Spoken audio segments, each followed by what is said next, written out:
Amazina ye bwite bamwita Scott Edward Adkins. Yavutse mu 1976 Kamena itariki ya 17. Ni umukinnyi wa filime w'umwongereza, ni umuproducer, ni umwanditsi wa filime, akaba n'umuntu ukora muri gym. Mbese ni umuhanzi w'igitambara ahanini uzwiho uruhare muri filime cyangwa se Scott Edward Adkins. Amazina ye bwite yavukiye Sutton Coldfield mu mujyi wa Birmingham mu gihugu cy'Ubwongereza ahagana mu 1976 nk'uko twabivuze ruguru gato. Scott Adkins, Yuri, Boyka, Mutebutsi, Undisputed cyangwa se umwite Scott Edward Adkins. Amazina ye bwite avukira mu muryango w'ababazi.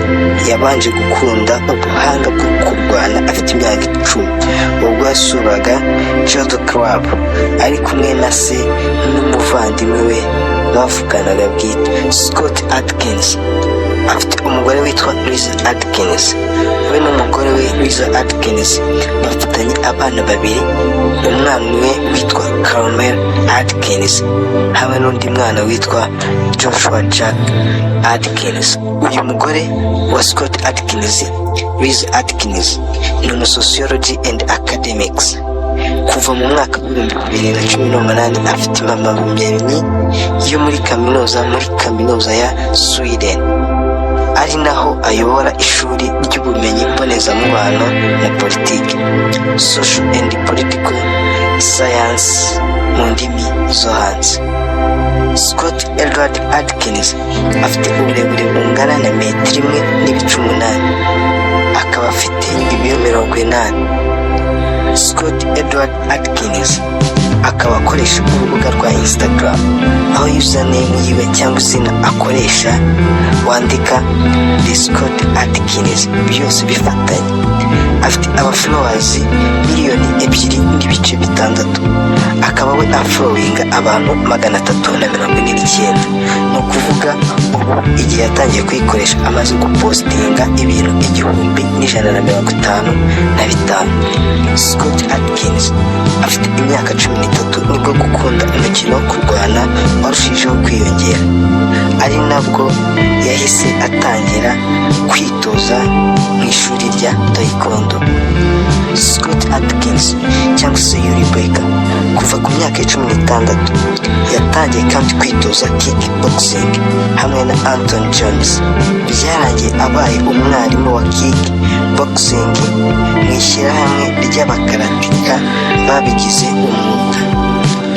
Yuri Boyka cyangwa se Scott Adkins kandi afite uburambe mu yindi mirwanire nka ninjutsu, mu murwanire wa karate ndetse krav maga, wushu, jiu-jitsu, muay thai, capoeira ndetse na tai chi. Uyu mugabo Scott Adkins cyangwa se Yuri Boyka yamenyekanye cyane muri filime nka Undisputed, Expendables. Afite n'izindi filime nyinshi yagiye agaragaramo, tugiye kugenda tubaniriraho muri make mu kanya gato tubabwira filime yagiye akina izo arizo mu kanya gato cyane. Yagaragaye muri filime nka The Accidental Spy aho akina ari Ray Bodyguard. Iyi filime ikaba yarasohotse muri 2001. akaba yarongeye gukina muri filime nka Extreme Challenge aho akina ari Isaac, nayo yasohotse muri 2001. akaba yarongeye gukina nko muri filime Poor Vengeance aho akina ari Dan, nayo ikaba yarasohotse muri 2002. aho akina ari Dr. Rang 2002. yongeye kugaragara muri filime nka Special Force aho yasohotse yo muri 2003.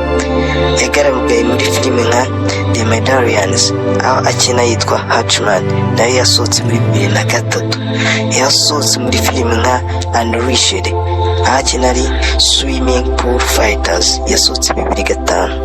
yasohotse nanone muri filime nka Pit Fighters aho akina yitwa Nathan, nayo yasohotse muri 2005. ndetse tutigiwe nka filime Kuremera yasohotse 2016, Legendary yasohotse 2013, Wolf Warrior 2015, American Assassin 2017, Abduction yasohotse 2019, Savage Joe yasohotse 2017, ugashyiraho No Surrender 2012, Triple Threat yasohotse 2019, Hard Target 2019, Ninja yasohotse 2009, Undisputed kabiri yasohotse 2006, Undisputed gatatu yasohotse 2010, Undisputed kane yasohotse 2016.